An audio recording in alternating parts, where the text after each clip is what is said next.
So before you step up to the starting line, before the whistle blows and the clock starts ticking, just remember, out here, the results don't always add up.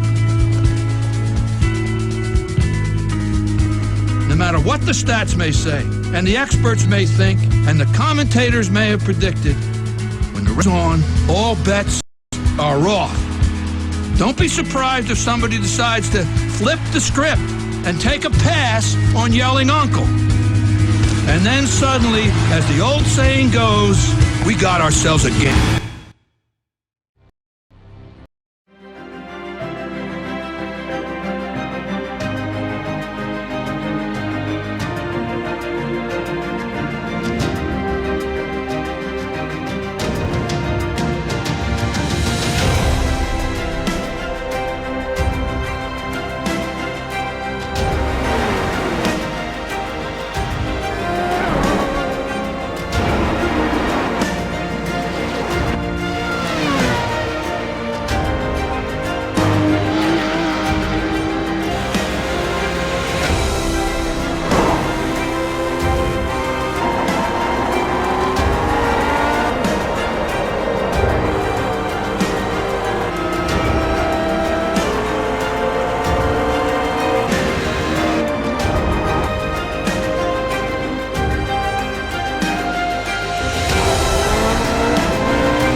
Tonight, live from the Daytona International Speedway, Daytona Beach, Florida, going to be the Vidane Racing Series Season 7, live on LSR-TV and powered by iRacing.com. Tonight, the season opener for the Vidane Racing Rent-A-Racecar Superspeedway Series, race 1 of 12, the Art of Ruin 250 at Daytona. And we got a couple people up here in the broadcast booth. Want to run you through everybody. My name's going to be Evan Pasoko. PDJ Zeller joining me as well. Rens Brown is going to be up here in the tower also. We will have Devin Smarker. He's going to be down on pit road getting some stories. But guys, we'll start with you up here. PD, how are you guys doing tonight? What are we looking forward here rolling into this one?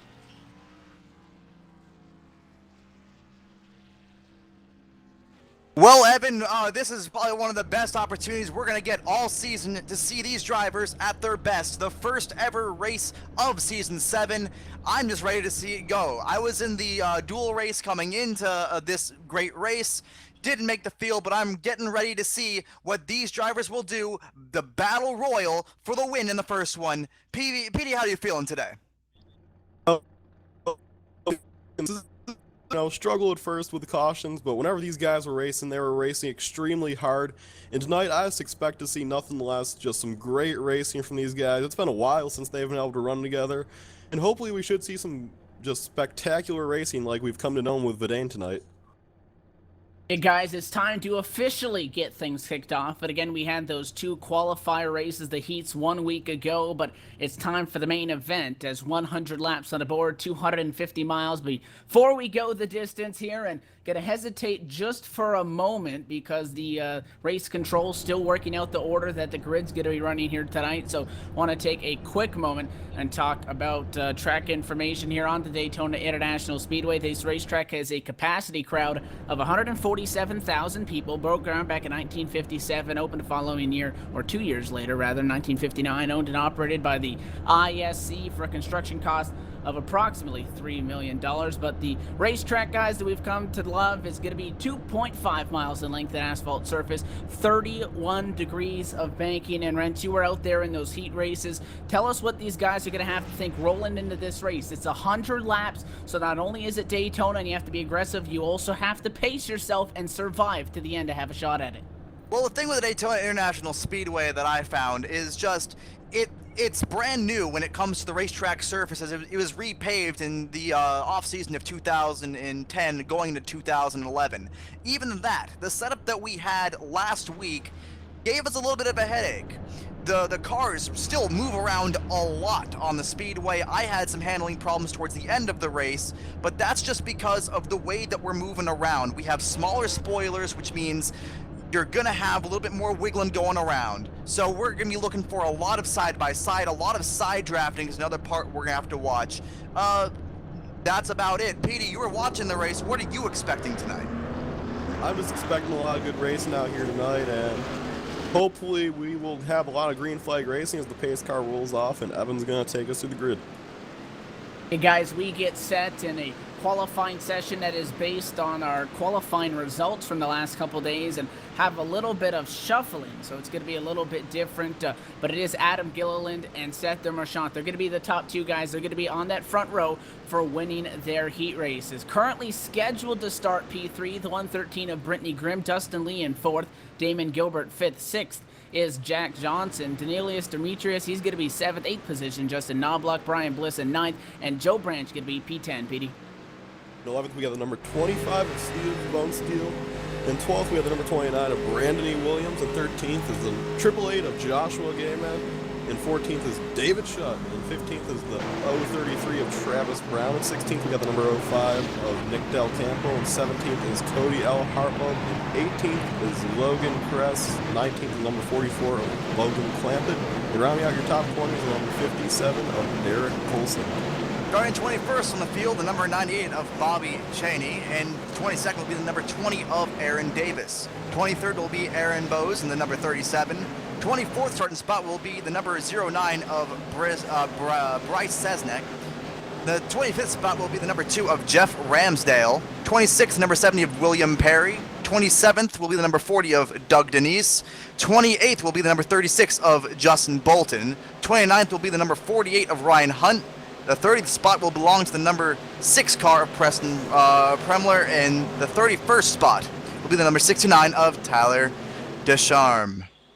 And we roll at a quarter number 4 as we get set. Pace car dives down to the safety of pit road. Adam Gilliland going to be in control of the field. The green flag flies from the flag stand. And Vidane Racing Season 7 underway tonight at Daytona. Gilliland going to lead them down into quarter number 1. Seth Marchant going to drop down into 2nd spot. The battle's going to be on for 3rd. The outside lane now controlled. It's the 32 of Dustin Lee. Something we saw a lot in the heats. The outside line was really good early in the run. That started to slow down a little bit. We'll see if that plays back tonight. But so far, it looks like the 113 and 25 will be able to clear the 32 and the 68. Long race we got here tonight. They probably just want to get in line and ride. But it looks like some of these guys are already testing the 2-car tango this early in the race. Down the backstretch we go into turn number 3. The front 6 looks to be about nose to tail, single file. You can see the 25 kind of hit the apron going up turn 3. That's going to be a massive storyline going into the race. They're coming off turn 4, and they're coming to you. Danelius Demetrius, guys, I'll tell you, he started P7, and he's sitting way back behind EJ O'Rourke, about 40th position. So he dropped to the tail end of the field. As you said, the top 10 cars now single file. First car trying the outside lane going to be Joe Branch. He has help. Again, that 2-car tandem is really the only way to make that outside lane work, unless you got about double the number of cars out there than the inside line. Inside is where you ride, outside is where you pass. And it is the 55 of Joe Branch he's working. It's the 89 of David Schott on his DuPont Chevrolet on the outside lane. Now up front, outside going to step out the 113. Brittany Grimm wants to go to the top spot. It's the 25. That's Steve Bonesteel and pushing. Great race we have going on for the lead. The 113 and the 25 have hooked up, and they are racing side by side with Adam Gillen and Seth Dermotshot. As here comes another tandem with 32 and 68. Great racing so far. I mean, oh, the 25 saved it. What a great save on his part. Going into turn number 1 here on lap number 3 at the Daytona International Speedway. The thing that's going to be the interesting part of this race is bump drafting in the corners and on the straights. You saw with the 25 got a little bit loose pushing the Brittany Grimm right there, but that's going to be the problem that we're going to be seeing. Into turn number 3 we go. You can see the bottom line still holds true to the race lead. Evan, they're coming back to you, coming into turn number 4. And at 32 and a 68, who are working the outside lane, are going to go to the inside, and Brittany Grimm thinks about leaving her partner out to drive. She drives down to the inside lane, tucked in behind Seth Marchand. Does she go back out, or does she leave that 25 car out with no help? Steve Bonesteel now letting her know, actually, that he's hot, so he needs to get some air to the front end of his Chevrolet, so he'll pull even with her for 4th. The 113 having a little bit of a bobble there, going down into the corner, so single file once again. That outside lane starting to form around P10. The 527 Zach Johnson bringing some help, and now Brittany Grimm has ducked that line to the apron. She's dropped to the back. That's going to cause a wreck. Travis Brown's around. No caution. We stay green because they spin off the racetrack, but a big checkup as nobody was expecting to see her down low, and Travis Brown's going to end up at the inside wall. Now we got more trouble. Caution's going to fly. We're wrecking once again, and Nick Del Campo's involved. Looks like it was just a big checkup, and that stacked the field up, and that just led to more problems. So lap number 4, first caution up. Oh, wow, that was a big mess, and trying to see, there was a whole bunch of cars off speed, and I have to think it goes back to Brittany Grimm dropping back. And wow, guys, look, Nick Del Campo there, Rens. He was down in the grass, slid back up, and caught an innocent Aaron Davis, who was riding the apron, which actually evidently brought out what would be the caution, because those guys were around on the racetrack as the replay goes live right now. Well, as you're seeing on the replay right there, it's a big checkup. That's the thing. That's the thing with this racetrack, especially with these cars, is you gotta gauge what's gonna be happening. Nick Del Campo had nowhere to go. He got hooked out of line, and then when it all came and said and done, that grass is not your friend. You will not be able to slow up with those slick tires that you got on here at Daytona. Tough break for Nick. It's a product of Superspeedway racing. You're not gonna be able to fully go the full distance without checking up at some point. And now Adam Gillen, he's going to catch up behind the iRacing Ford First Mustang pace car, and kind of a hectic start there, guys, because there was some confusion with who would be assigned what starting positions there, a little bit of mix-up in that regard, so it was kind of hectic. These drivers were a little bit stressed out coming down to the green flag, and I think that could have attributed to the fact that early caution, again, just a lot of confusion there down that back straightaway. Brittany Grimm, I don't think she was hot because her drafting partner actually had come to the radio and let her know that was Steve Bonesteel. He's 7th right now. He told her to go low because he was hot, and it looked like maybe she didn't want to stick around at the front of the field, drop back, play it safe, because this is a long race. And evidently when she did that, there was a lot of checking up on the inside lane, and ends up with a couple of cars in the grass. And then, as we saw, Del Campo came back up in front of the racetrack and took out a couple of those cars. So Adam Gilliland, we're seeing right now, he's coming down pit road for what looks like are going to be the first stops of the night. And we got Seth Marchand. He's going to stay out. No, he's going to dive in at the last second. Bonesteel will stay out. Very interesting pit sequence we have had going on here. It appears that the number 25 of Steve Bonesteel is now your leader, followed by 32. Before that caution came out, one thing I was noticing is the 2-car tango, these bumpers aren't perfect. The nose will not line up perfectly on the car in front of you. So cars were actually moving around the back bumper, getting their partner loose, and whenever they got loose, some of them would hit the apron, and that just caused big checkup. It'll be interesting to see how the 2-car tango progresses through the night. Maybe that might not be the best option, as it is very sketchy to do. The thing, especially with Super Speedway Racing, is getting the car packed with fuel. Tires really do not make a difference here at Daytona as they did in years past. Same with Talladega, not as much as you would expect. So for some drivers in the front of the field, as Adam Gilliland and some of the other drivers, they decided, let's get some fuel early, let's take it a step back, let's see what we can do and hold on. So this should be interesting because now you got guys in the front of the pack that haven't necessarily been there, and you got guys who are fast in the back of the pack that now have to make their way back up to the front and try to win this race. And we have a lot of strong drivers, and obviously this being the season opener, the little bit of a mix-up there in the qualifying session. We have our top guys that have just come down pit road from the front. We also have very strong drivers spread throughout this racetrack. It really is a very, a stacked field per se. Anybody could walk away with this, not only because of the fact that it is Daytona, but again, a lot of these guys know how to wheel these race cars. So this is going to put Bone Steel to the lead after starting P11, so can't complain by that if you're looking at it from the standpoint of the number 25 team. But an early caution here, guys, and obviously these guys have to come out of this race. It's 100 laps, and again, we talked about the risk versus reward, where if you're down on that inside line, it's kind of where you ride. Nobody really makes passes on the inside, and unless you're 3 wide coming down to that checkered flag. So the outside lane is going to be the passing line with this early caution. What do you guys think is going through the drivers' heads? Are they going to kind of be preparing for a race that may have a fair share of cautions? Or do they think, and they have to obviously look because these guys have come down pit road, 5-lap differential for the guys at the back of the pack that have pitted compared to the guys that did not come? Do you guys think that'll play a difference in this race, the outcome of it, depending on how long this one goes green? We do have a 41 car field. 3 of them are a lap down at the moment. I do believe that will affect the outcome of the race. Pitting early, I really agree with that move. The pit window at Daytona is extremely bizarre. It's around 38 laps. So they pitted, and let's say someone comes down just before they go green. So they pit around lap 8 or 9. Well, they have to pit 8 laps after everyone, and if a bunch of them do it, that could be a difference in the race. That could completely change the outcome, because if they can go 8 more laps, maybe that will be how much they need to win the race. Very true. Great point made by both of you. The thing with especially the restarts coming to them and getting back into rhythm is it's so difficult. In our heat race that we ran last weekend, it was so difficult to get back into rhythm after we got those cautions to fly, because you have so many different things going through your mind when the green flag drops to when the caution flies.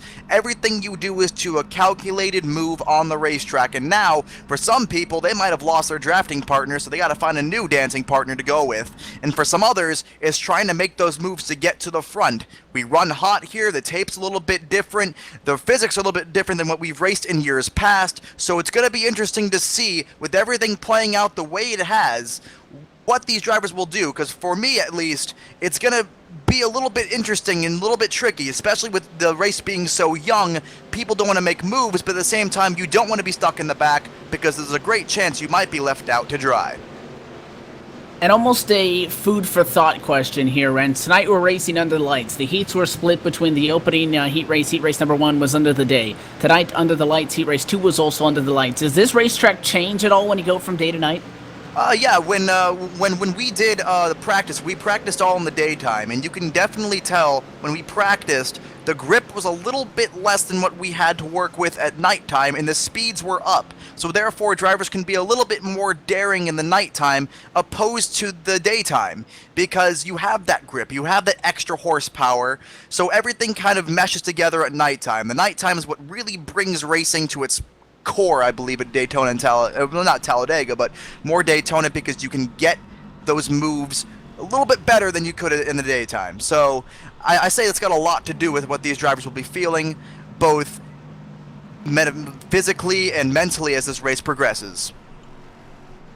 And I always say it's not quite short track racing under the lights, the full moon. Things can get pretty wild then, but you got to say the next closest thing is definitely Super Speedway plate track racing under the lights. Daytona, the world center of speed, is definitely the place to do it. So we are doubled up. We're going to be getting set for our first restart, coming off of that first caution flag of the race. Again, it is going to be Steve Bonesteel who will be in control of this field. The number 25 Chevrolet going to be down on the inside. Another Chevy up top. The 32 of Dustin Lee going to be the outside of that front row. The 25 will be the control car. Not really much of an advantage of jumping the restart here because that field will swallow you up coming out of 2. So Bone Steel, expect him to try to communicate, maybe a hand out the window there, talking with the 68 of Damon Gilbert behind him so they can get hooked up right away and hopefully can get a good push from that 68 Wrangler Chevrolet. Here we go at a quarter number 4. The iRacing Ford First Mustang pace car gets set to dive down to the safety of pit road, and down it goes. Bone Steel going to be in control of the field. Green flag flies, and back underway. He gets a little bit of a jump as the 32 duck in line as the 68 of Gilbert tries to get to the inside.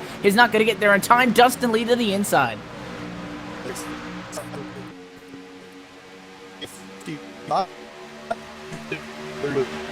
He has no help up there. This is the back. And through turn number 2 and on the backstretch, the 25 of Steam Bone Steel still leads. Joe Branch in the 55 in that pink and black Chevrolet on the high line.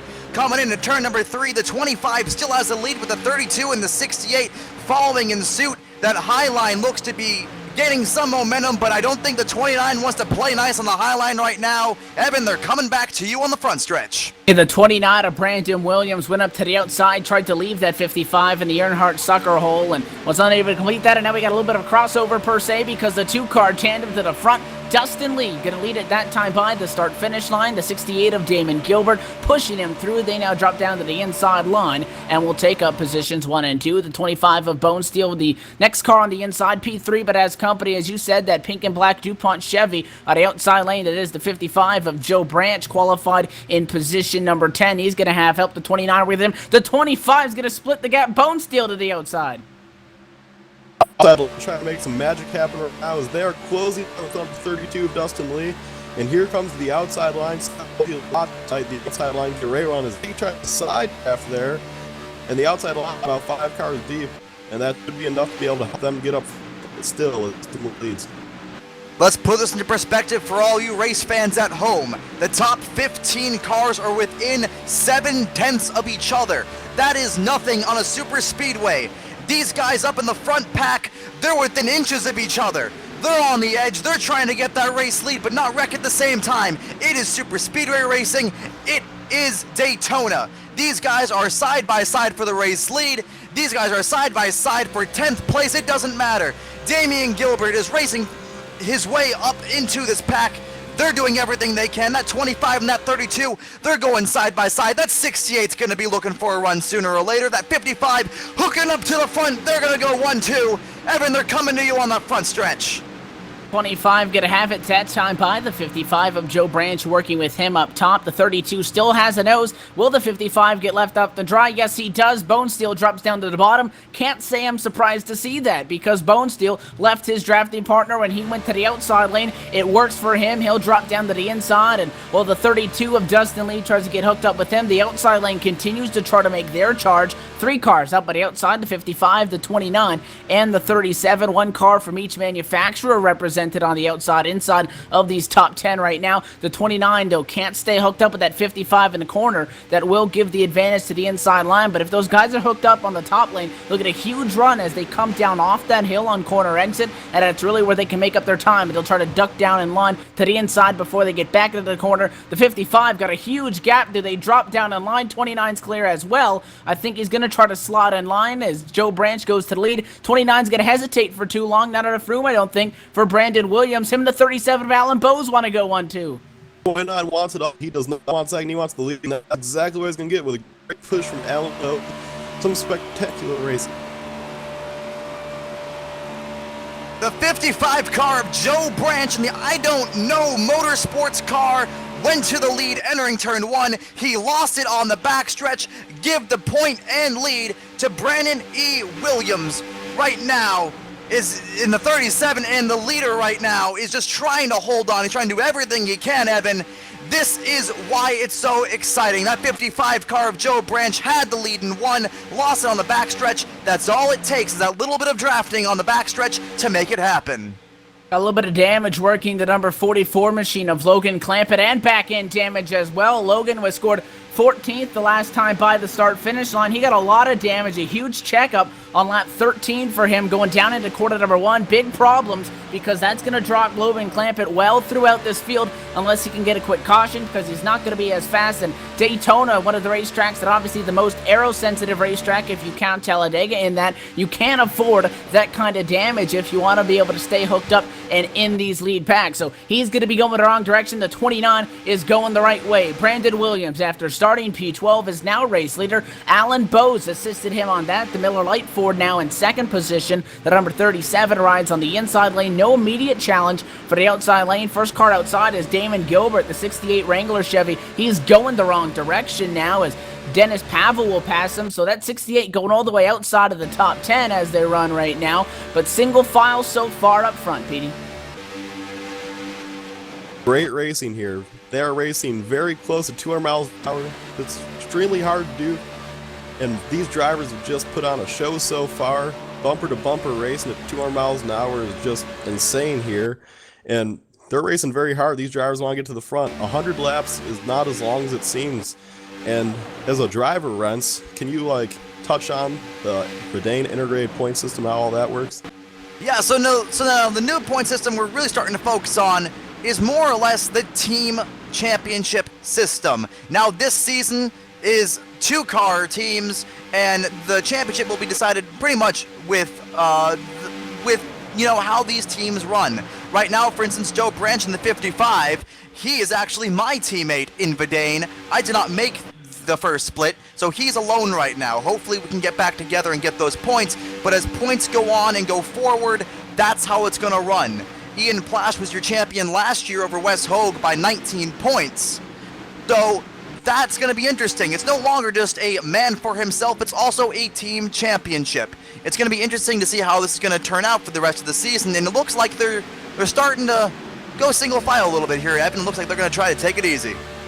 Well, I'll tell you, a team that you want to talk about is just now getting hooked up because they want to go forward. It's going to be Joshua Gaiman, the 088 machine, or rather the 888 machine up top. He has help for the 93 of Cody Hartlob. You see those identically painted Chevrolets. They go to the outside. Actually, Joshua driving a Toyota, so interesting how they determine that back at the shop. But meanwhile, they're going up to the high side. They're getting side by side with the 04. That's Justin Knobloch that they're going to overtake, and he, last time by the start-finish line, was P11. But more side by side, the 25 of Steve Bonesteel's found himself once again on the outside lane. Is anybody going to go up there to help him? If not, he'll drop all the way back. 89 car now to the inside. That's David Schutt, and it doesn't look like anybody's going to go up and help him. Now the 67 thinks about it. Does Dennis Pavel go to work with him? I think he will as he traces that 25 up high.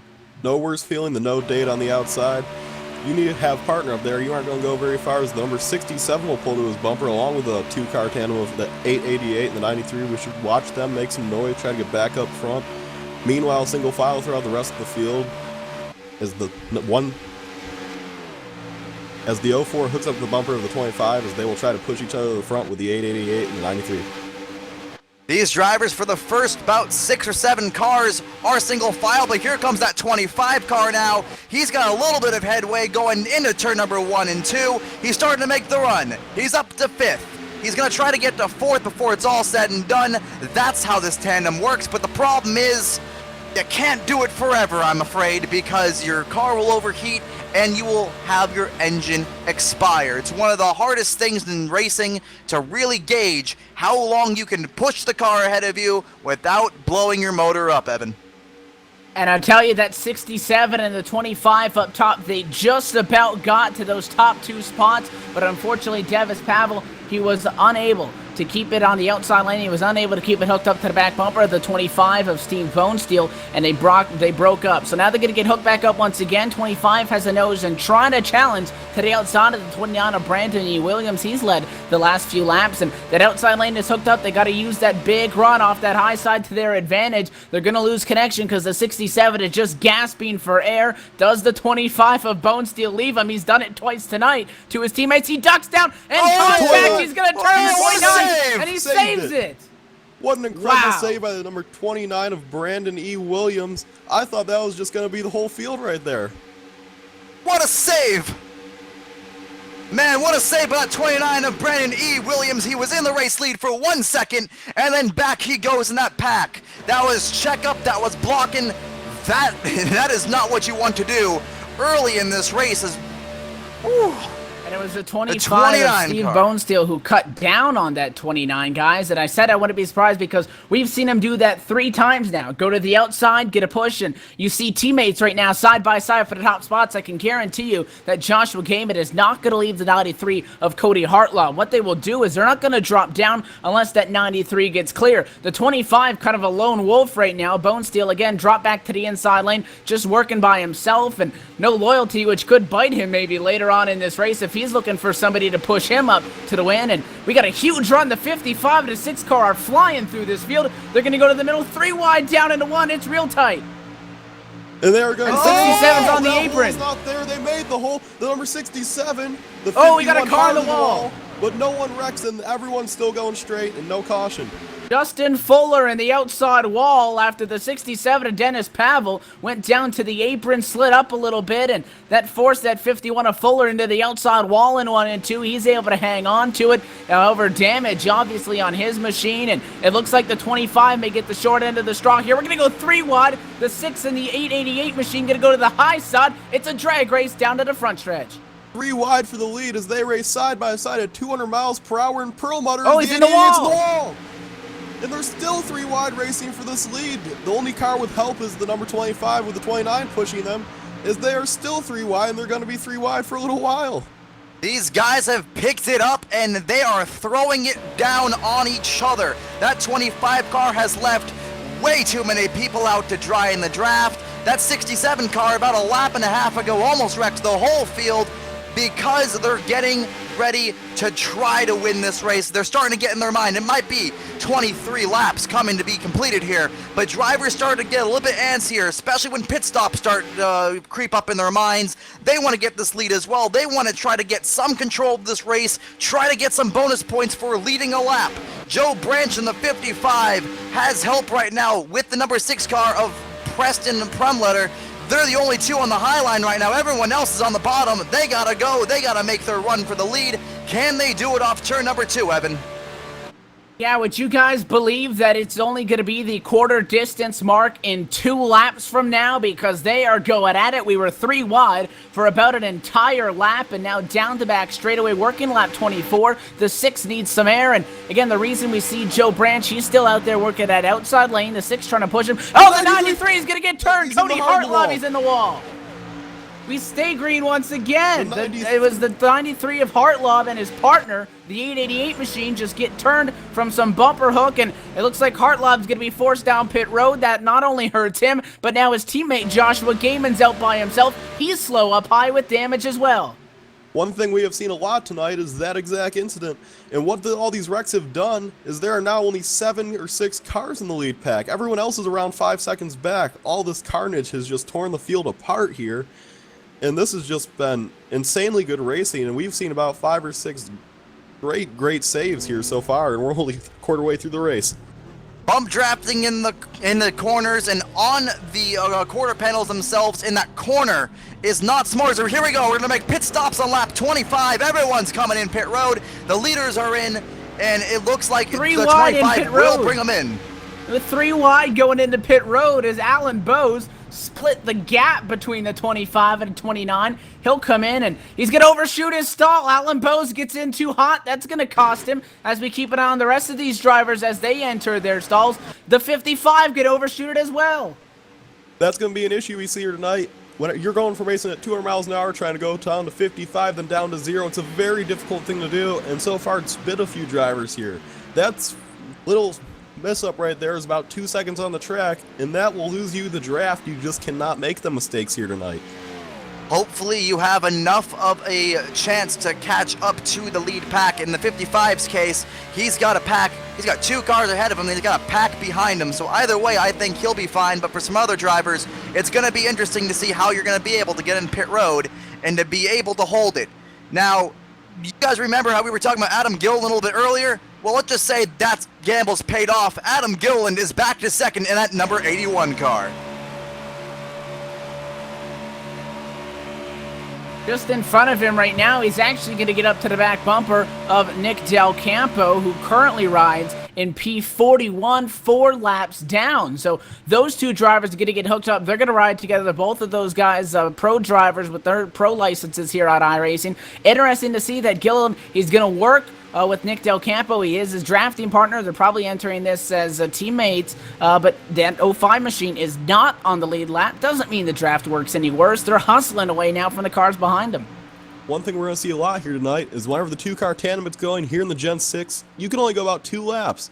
One thing we'll hear the drivers talking about a lot tonight is my red light is flashing, and basically what that means is that their oil pressure is high. It's above 280, and whenever you see the red light flashing on the dashboard, as they go 3 wide, you have about 3 seconds to get out some clean air, or else your motor's going to blow. Whoa, It's 81. And Adam Gilliland just went from the high line all the way down to the apron and back up the racetrack. How they both saved it is beyond me. Great driving on those saves, but that's just desperation trying to get down in front of the leader and get back to the race lead, as that 05 is still leading this pack, but he is still not the leader. Here comes the 6 car back on the high line. He wants that race lead back. Preston will take no for an answer. And again, they ran down that 6 of Preston Perlmutter so quick because he had no help. Now our top 2 going to perform a switch. They get side by side as they run down through the back straightaway right here. So it's Gilliland on the bottom. Do we expect him to jump up to the top side, get up in front of the 05 of Nick Del Campo? No, he's going to work with the 6 car, who is the lead lapper. And again, Perlmutter was up there about 2 seconds, guys, in front of Gilliland and Del Campo, and that's the reason they caught him down, is because he had no drafting partner. Now again, these guys pitted under the first caution. We've already seen those drivers that stayed out come down pit road, so now we've seen that second half of the field start to transfer up towards these top spots. Another close call with Ian Plash as they went about 2 wide through the corner. A couple of guys had some issues there holding the line. Looked like the 70 car got loose, and William Perry's able to hang on to it. 3 wide now, Travis Brown to the middle. As they're going 3 wide down the back straightaway, who's going to be? Travis Brown with no help in the middle, but neither is William Tex Perry, as Travis will go to the outside and try to give William some help, as they're just racing insanely already. We're only a quarter of the way through the race. And one thing I'm noticing here is the 2 leaders are both working with lap cars, but must not mean much to them because they're going pretty fast. Yeah, they are going indeed fast. More cars make their peel off the pit road. 1 or 2 really do. I want to give a call out to the 924 of Ian Plash. He is now up to the 3rd position. That's what wrecking the 6 car. They're all wrecking in the back. The 67 in turn 1. Caution flag gonna fly as Big Junk down the front straightaway. The 6 car went to the inside, and not sure if he didn't see Jonathan Goke or what, but just turned dead left, hooked him up. Nick Del Campo involved in that one. The 67, the 48 car, going to be involved in that as well. And I was just about to say that I don't know how we have not piled all these guys in, because these guys have been racing like they're under a non-existent green-white checker here, because that was some wild racing. They used about 4 mulligans there, guys, but eventually it all caught up with them. They pile them in there. We go under yellow. 29 cars going to be on the lead lap. A handful of guys that had pitted already, guys, going to be trapped 1 lap down, be forced to take the wave around, assuming that all these lead lap cars come in as the replay goes live now. And that was just some great racing. We've seen so many saves. Just a little misjudgment on the 6 there. But that's only the 2nd caution in this race. These guys have done a great job. We got to see some green flag pit stops, some strategies play into this. But, you know, we had 1 caution, but we easily could have had around 7 with all the amazing saves we had seen throughout this race so far. Yeah, that is true. The 6 car from the replays we just saw. Yeah, he just came down to the racetrack just a little bit. I don't know whether he was just trying to side draft or whether he was just trying to get in line. So that's something that we have to look at there, just side drafting. So the field is now going to group up behind the pace car. Going to wait for it down the back straightaway, guys. Not only these drivers, but I think we're going to have to take this opportunity to catch our breath, because for the opening 30 laps of a 100-lap affair, that is the most aggressive, most 3-wide racing that I have seen. And that shows that these guys are hungry. Again, sometimes rolling into these season openers, and Rance, you could chip in on this as well as you ran in the heat races, is the fact that sometimes when you're at Daytona, the fact that you're at Daytona kind of gets to your head. The fact that it's the first race gets to you, and you might take a little bit more risk than you should. You kind of forget about that points championship and know that you want to be the one that obviously takes her home at a season opener. Yes, that is the thing with Daytona is, listen, these are bragging rights for these guys. You want to come into the season opener and you want to win and you want to say to everyone in Vidane, listen, I won Daytona. This is how it's going to happen, and you come away with bragging rights. So for any of one of these drivers, it is big to win here, and it will never change that way.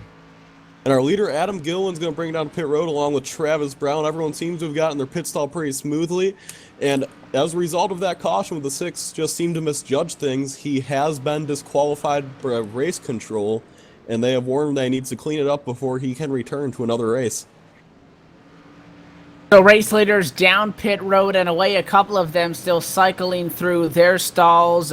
Looks like pretty much gas only for the majority of our leaders. And as we get back out behind a pace car, we'll wait for the standings to reset as a couple of guys going to be getting some wave rounds. We're going to step away for our first commercial break of the race. You're watching the Vidane Racing League Season 7, the Art of Ruin 250 at Daytona. More on LSR TV on the other side.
There.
Back live here at Daytona International Speedway as some pit stops cycling through under our first and caution flag at a race. And back up at the LSR TV broadcast booth, Evan Pasoko, PD Zeller, and Rents Brown along for the ride, guys. We saw some trouble. Zach Johnson guys, who was a top 10 qualifier, came down pit road, actually stretched that fuel cell to the limit, overshot his stall, obviously with no more fuel in the car, was unable to back it up. He's forced to take a tow, and that's going to cost him a lap.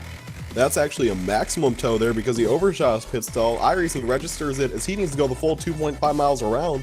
So he has a hefty 4-minute tow on his hands. Yeah, that's one of the things, especially in this track. I remember I wrecked out in the dual race, and I was about maybe a good 500 yards away from pit lane, and it registered me as a full tow. So that's going to be brutal on Zach Johnson. But don't worry, guys. There's still a lot of time left to go in this race before we hit that 100 lap mark. And not too far out of the halfway point. Going to be a restart on lap 36. That's going to give us about 15 laps at halfway point, 65 laps to go. So we have passed the 1/3 mark, and I'll tell you guys that the next 2/3 of this race is going to be anything like we saw the first one. We're in for a treat because that has to be some of the most intense opening portion of a race that I've seen in a long time, and surprised they made it last as long as they did. We did have a couple of incidents that did not bring out yellows, so there's multiple cars that are trap laps down. We'll try to run through all those as we get a green flag run underway, but it is going to be Adam Gilliland. He will cycle back to the top spot. The Giant Mountain Dew Chevrolet going to be on top spot. Travis Brown, the outside, he'll be restarting second. Pace car gets set to dive down pit road, field in the hands of Adam Gilliland. He's our in-race reporter. We'll try to get a word with him later on in the race. Green flag flies. We're back underway. A little bit of a connection blink there by the 033, and it looks like the inside with the advantage, the 87 of Alex Monteferranti, right up to the back bumper of that 81. Side-by-side racing for second here is the 36 and the 033 of Travis Brown got hooked up rather quick. And actually here they come on the outside using the side draft to their advantage.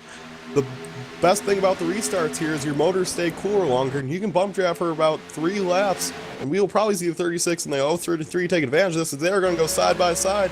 And Travis Brown's going to take the lead away from Adam Gilliland. Will he leave his partner out to dry?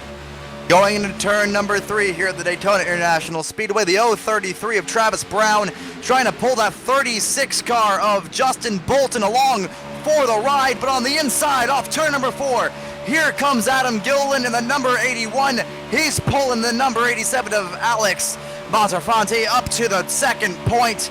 It's going to be side by side as now the 033 loses his drafting partner. He's going to be stuck out to dry. The 48 is the the 924 is the next car to his bumper.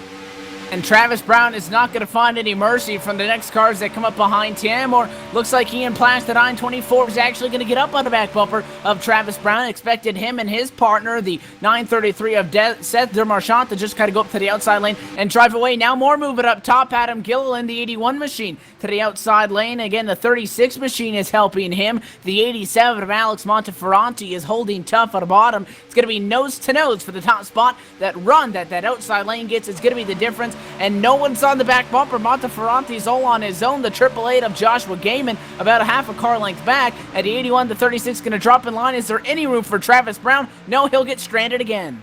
Once again, Travis Brown left one on the outside. He's going to get really close to the 87, trying to pull a side draft. He won't have to fall back too far this time. The 924 is right there. But once again, our pole setter, Adam Gilliland, is in the lead with help from Justin Bolton. As Travis Brown will actually find a hole, and he's going to pull him the line about 4th. But here comes Ian Plash and Seth Demarchant on the outside. Oh, the bottom line is starting to check up with that 87 of Alex Monteferranti. He just checked up that inside line big time. On the outside, going for position number 3.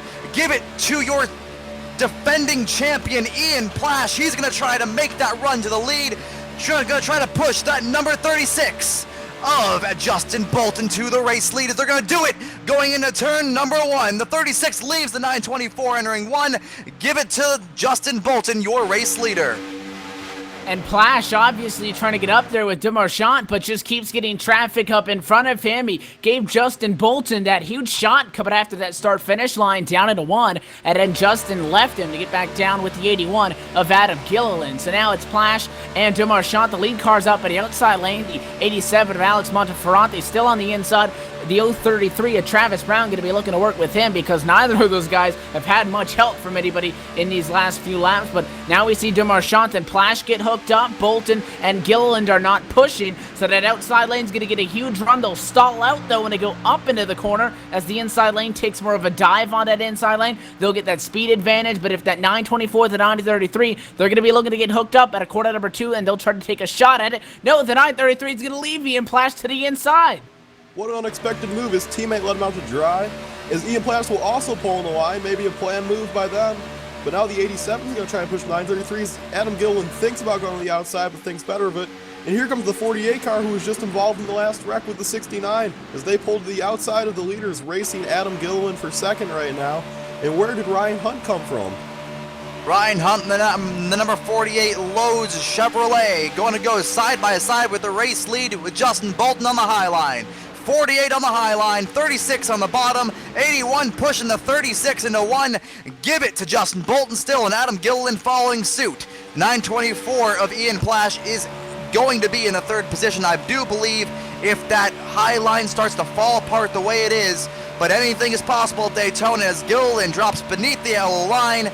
I don't know what he's doing, but he's trying to break a draft or something, entering turn number 3. And that 48 Orion Hunt, he's now side by side on the outside lane. He's got a door at about the passenger side of the number 36 of Justin Bolton. Now the 69 machine going to get hooked up with him. That's Tyler Ducharme. Ducharme going to step out. Can't quite stay hooked up at a back bumper of that Lowe's Chevrolet. So Hunt is going to lose that momentum. And the 81 of Gillen continues to stick that nose out to the inside, trying to get some air to that engine as he is continuing trying to push Justin Bolton. And the fact that they are on the inside, so we call that the place where you ride. But the fact that if you just sit there, then you're not going to be able to get anything. So he continuously tries to get air. We're on board right now. The 44 of Logan Clampitt. Guys, not too long ago, his Chevrolet was in the fence. He's got a fresh race car. He's going for P5 up top. And the 48 of Ryan Hunt is getting the run, but the 36 will pull back even with him. One thing I notice is that these drafting partners can get the lead. The first car will, but the second car cannot get clear. So either the first car will pull down and take the lead, or he'll wait for his drafting partner. And that's just an issue here, as number 36 is still in the lead, and Adam Gilliland's still trying to cool that motor because he does not want to have to make a switch with the Justin Bolton at this point in time. Going down beneath that yellow line in NASCAR is a no-no as well in the Vidane Racing Series. This is what you don't want to do, is pass beneath the yellow line, but the 81's got to do it. He's got to try to get that air to go in, and he's going to try to pass the 36 on the high line. Here comes the 81. Diet Mountain Dew Chevrolet of Adam Gilliland on the high line, getting pushed by the number 48 of Ryan Hunt on the high line as well. They're going to go 1-2. They're going to try to gap and clear that 36 and try to drop down low, and I believe they're going to do it off turn number 4. Move the 81 back to the lead, and the 48 follows suit. 1-2, Gilliland and Ryan Hunt.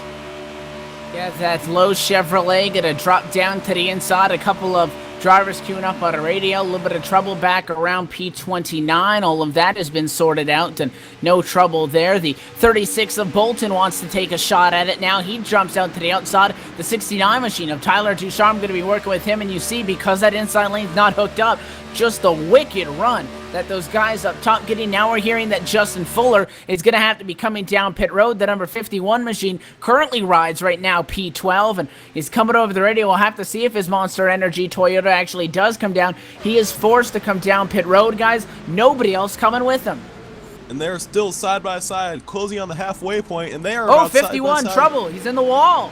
He is wow, in... he almost put it in the fence. He got way too hard on the brakes there, Petey. May have sped into pit lane and nearly put her in the fence. He's able to recover, but that plus the fact that nobody else went down with him, that's going to hurt as he leaves pit road. Things have gone from bad to worse to Justin Bolton, as we are still racing side by side until P14 for this lead. Things are intensifying. They know they can see halfway within the sights.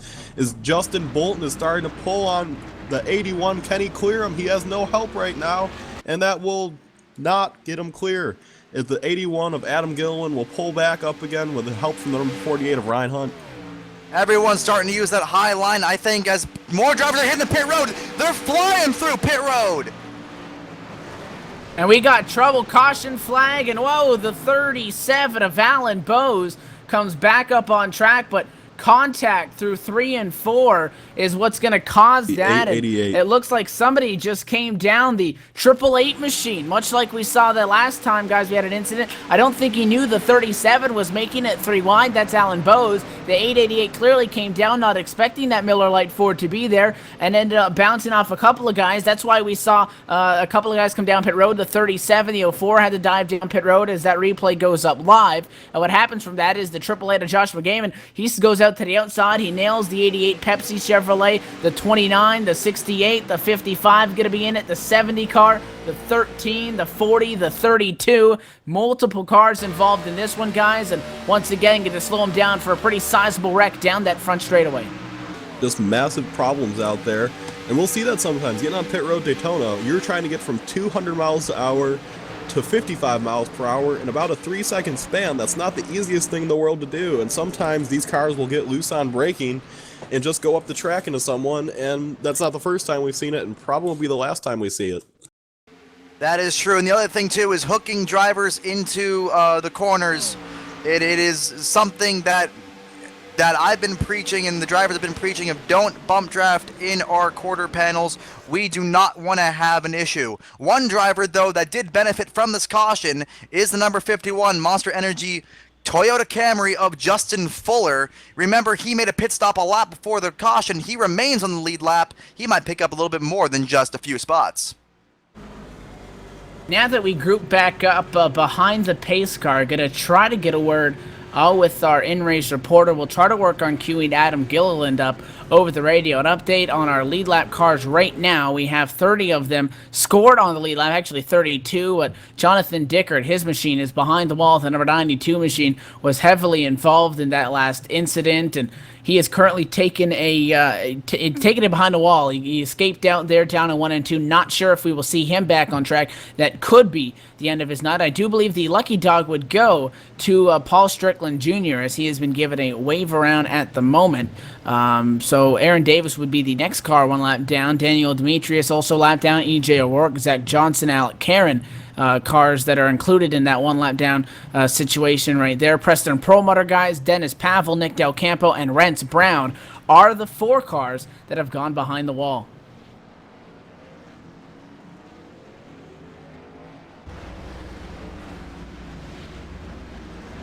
All right, we try to get a copy. Adam Gillen, you got a copy on the radio? Yes, sir. You're riding right now in what is going to be P1, actually just now leaving pit road. It's the halfway point. It's looked pretty wild up there for the opening stages of a 100-lap race. What's it been like from behind the wheel? Yeah, it's been pretty crazy. We started on the pole, and we're having some pretty bad frame issues there to start the race. So under that first yellow, came in, took some settings down to have the frames be a little bit more responsive, and it's definitely got better. Still having a little bit of issues, but I've worked with my buddy EJ at work to get back up to the front, and just been maintaining it up here. Now you're closing in on that halfway point, and currently sitting right now behind the 20 of Aaron Davis, and he's going to be getting a wave around here. So what's your strategy rolling forward as a lap car comes by pretty quick there? What's your strategy rolling forward in this one, the second half of the race, knowing that things have been pretty crazy? Does that force you to, you're not able to ride really down on that inside? You really got to work more to try to maintain those top spots. You kind of stay out of the crapshoot behind you? Well, yeah, if it's just me, I'll end up having to probably work both grooves. But right now, I got a few teammates up here, so it makes the job a little bit easier. We can kind of work the grooves together. So that's the plan, just to stay up front, because it's really hard to pass in the late stages of these races. Guys get 2, 3 wide, 6 rows deep, and it's really hard to get back up to the front. So we're just going to try to maintain the track position right here and see if we can get out of here with a W. Before we let you get back down on your team's radio, any shout-outs you want to throw out there? Yeah, I want to give a shout-out to all my teammates, Bolton, Justin Bolton, EJ O'Rourke, Justin Fuller, Ryan Hunt, all for being down on my channel, and also like to thank my sponsor over on the NASCAR Peak and Free Series side, Brendan Mercer, for stepping in tonight and helping me out. All right, Adam, well, good luck on moving forward in this race. Hopefully we'll be able to talk to you under good circumstances here later on. Okay, thanks, guys.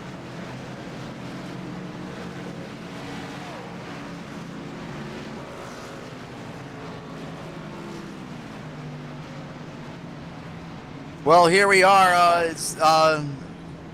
as we just talked to the number 81, your leader, across the line of Adam Gilliland. This is gonna turn out to be a pretty interesting race. As hey guys, look down at the lap count. We're about to hit the halfway mark. You know what that means? Business is about to pick up at the Daytona International Speedway. We're about to see even more of the hardest racing that at least I've ever witnessed here at the Vidane Racing Series here on this beautiful Friday evening at the Daytona International Speedway. Guys, what do you think? Are we going to see more of the same racing, or do you think we're going to pick it up just a little bit further and go just a little bit harder? I think you have to assume, and one would obviously think that these drivers are going to have to pick up that intensity moving forward into the second half of the race. But, I mean, how do you get more aggressive than 2-3 wide in the opening 30, the 30 laps of a race? So I really have no idea what's going to be going on here in the second half. In my opinion, is pretty much still up in the air, because we've seen that 20 laps in, they're going to be going, multiple cars wide and bouncing off each other. So I think this race, and we haven't had a big one, quote unquote. We have had cars or wrecks that have had a couple of cars, maybe 8, I think, is the most so far. But there's still a lot of guys out there, and I don't think we're done seeing the wild action so far tonight, Petey.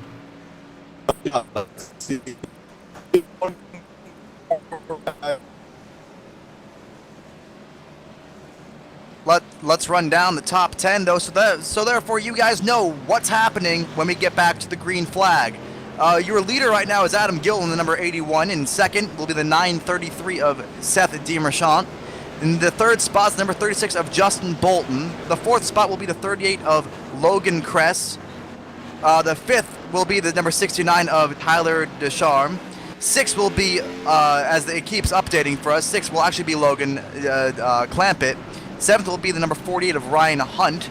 Eighth will be the number 033 of Travis Brown. Ninth will be the number 87 of Alex Montefonte. And the 10th position will belong to the number 2 of Jeff Ramsdale in the number 2 Toyota Camry. So, as we see here, Evan, things tend to change from lap to lap. One guy that might be in 7th the first lap might be 16th the next. It all depends on who your drafting partner is and what you will do to win this race and possibly get a great points finish out of the day.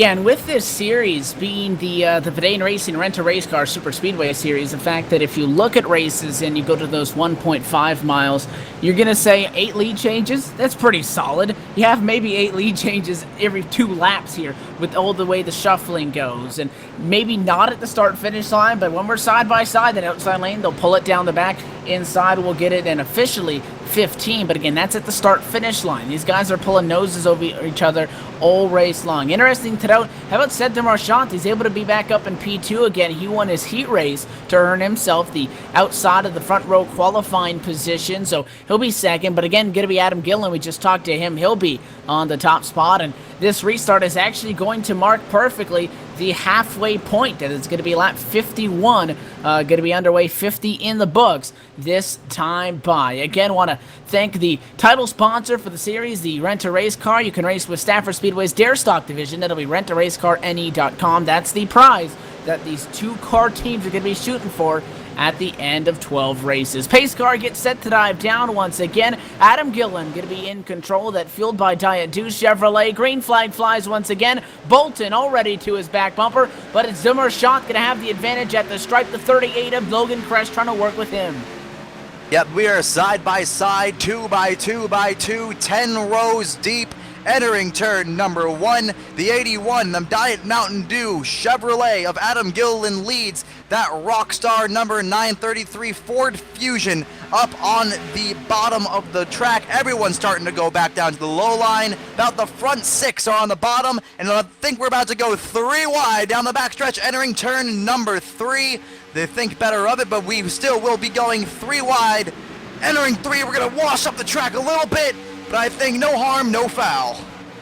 Yeah, that 933 got right up on the door of Travis Brown. Travis was actually working with that number 44 car. 44 dropped down in line. That's Logan Clampett to work with Seth DiMarchant. Marchant now leaves Clampett. He dives back down to the bottom, and it's the 51 of Justin Fuller going to go to the middle. 3 wide, as that's all about for P10. The top 5 are the most calm right now. They're single file. Don't anticipate that to go for long because these guys have shown that they have no plans of riding single file. Those guys second and third, they've always been stepping out of line so far tonight, so we'll have to see who will make the first move. But right now, as their single file, Adam Gillen leads a huge run. The 87 of Alex Monteferranti to the outside lane. 51 car going to go with him. That's Justin Fuller. They're going to be the first cars to try the outside. Don't be surprised if you see one of these guys on the inside step up in front of the 87. Just as I say that, there goes the 69. Tyler Ducharme wants to work with the 87 machine. Man, whatever happened to having manners when you go to the dance floor? You gotta at least walk your date home before you leave her. That's what everyone else is doing here tonight. They're just leaving them on the dance floor, it seems like. No one has a solid partner as we're exiting turn number 2. The 81 of Adam Gillen is still your leader, and the 48 car of Ryan Hunt is having a pretty good fight on the high line right now with the number 69 car of Tyler Ducharme. They are just going side by side. We're going 3 wide now. 3 wide, going for 3rd and 4th spot now. The 69 shuffled all the way to the high line. Now here comes everyone else in the bottom. And we got trouble. Trying to make it. Caution, trouble down in 3 and 4. 68 machine is hard in the outside wall. That's Damon Gilbert. Bobby Cheney with heavy back smoke pulling from the back end of his Chevrolet, and caution flag will fly, and it's going to happen from the 98 and the 89 guys. You hate to see this. Teammates on lap 53 and 3 and 4, teammates with Ohio State on their Chevrolets, the 98 of Cheney, and it looks like, I want to say David Shutt, just bump drafting, a little bit of push on that left rear, guys, just spins that 98 right around out of nowhere, and an innocent victim in the 92 machine is caught up as Bobby Cheney goes around in front of the racetrack, also collecting that 68 machine as that replay goes live right now. It's one of the worst things in the world to be drafting here at Daytona International Speedway. One of the worst things just ever in a race car. To be just minding your business, holding your line, the steering wheel feels fine, and then the next thing you feel is that car get turned right around in front of the field and you get spun out and you get hit by another car. Just nothing you can do there. That's just a case of the bump drafts in the left rear quarter of that number 98 car. Tough break for everyone involved, but that's just the product and the byproduct of super speedway racing here with these Gen 6 cars. And again, if anybody watching interested in hopping into these races, you can register. Go to the Vidane website. That'll be www.vidane.net/forum. Get signed up as race leader Adam Gillen going to come down pit road. Justin Bolton with him. The 38 of Logan Kress says no thank you. Kress is going to stay out now as we hit pit lane. We're going to start hitting pit lane. Let's see what they're going to do on this upcoming pit stop. I wouldn't see many people taking tires on this pit stop. I think it'd just be and the 2 of Jeff Ramsdale decides to just mix it out. Everyone's coming down pit road. They want to get those fresh tires. Some of them are just getting fuel only. This is what strategy will play. If you just take fuel only, you're going to get out ahead of the guys that are taking tires. But it should be interesting to see who stays out, who comes in, and who's going to have that chance to maybe stretch it just 1 or 2 laps further than the rest of the field. And we do have a wave around. That'll be Paul Strickland Jr. getting a wave around. So we are now past again the halfway point. That last restart represented the halfway point, and I think that was probably, and they were 3 wide for the lead, howbeit, that was probably calmer than the opening 30 laps. So these drivers are showing, again, no remorse for each other. We've seen teammates try to work together. That's gone down in the wrong direction. They put each other in the wall, unintentionally, of course. And then we've also seen guys that are not teammates. They're bump drafted with each other. No loyalty. You get clear, drop down, leave the guy out to dry. So race car drivers will remember that. You got 11 races out of tonight's race. If you leave some guy hanging, I can guarantee you that that'll come back to bite you at some point in the season. But again, to go back to the conversation that we talked about, Rents, earlier, is the fact that it's Daytona. Nobody really cares as long as they get that checkered flag, so you almost exit this race as you would at maybe a short track race. The fact that everybody in the field is going to be ticked off in some way, except for that guy that goes to victory lane. Yeah, that is true. Tempers always seem to flare. Look up into the sky. You see that full moon out here tonight at Daytona. Everyone wants to win that race, and the full moon definitely adds, just that little bit more of that ominous feel to the Daytona International Speedway. Petey, you've seen some great races over here at Vidane the last couple of seasons. This has got to rack up with some of the best that you've seen as terms of just best racing and just all-out pure driving. I can say I've never quite seen a race this hard in one race before. And one of the things they're racing so hard right now for is the team championship. If you win the team championship, you get a chance to go to the Rent a Racecar program at Stafford Speedway and race in the Dare Stock division. Very cool thing they got going on here, and I'm sure that adds the intensity. And you as a driver, Rents, I'm sure you want nothing more than to win that opportunity.